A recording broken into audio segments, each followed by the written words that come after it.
Pour moi, la surproduction artistique, c'est un mot qui ne devrait pas exister.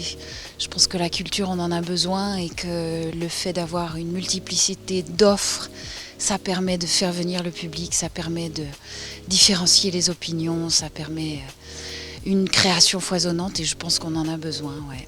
Moi, il y a un mot que j'ai retenu, c'est la notion d'écosystème. Quand on parle d'un écosystème, tous les composants de ce système sont interdépendants et absolument indispensables les uns aux autres. Poser le problème de la culture dans son surnombre, ça veut dire réduire la base de cet écosystème. Et pour moi, il est là le danger. Sur quels critères est-ce qu'on va sélectionner ce qui est viable dans un écosystème? Est-ce que ça va être un critère financier? Est-ce que ça va être un critère artistique? Moi, je pense vraiment qu'au niveau de la culture, on doit se donner les moyens de la culture qu'on souhaite.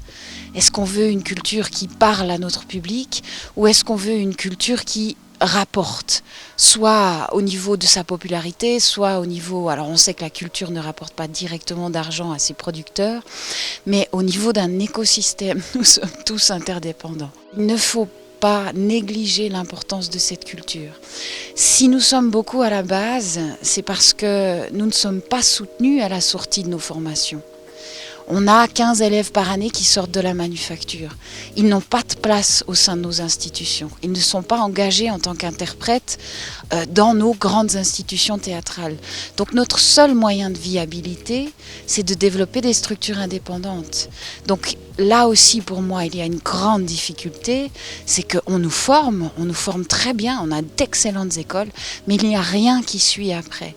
Donc pour vivre, pour survivre de ces métiers-là, nous sommes obligés de devenir indépendants.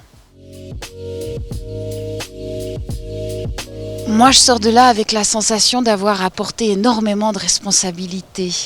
Alors, au sens politique du terme, je dois créer, je dois être subventionnée, je dois gérer ma diffusion, je dois faire rayonner pour gagner une crédibilité.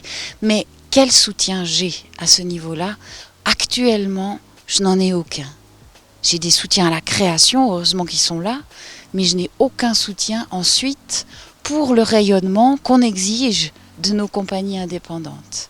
Ça serait ce soutien à la diffusion de la part des gens qui nous soutiennent à la création. Pour moi, les deux choses vont ensemble. Une idée concrète, pourquoi pas?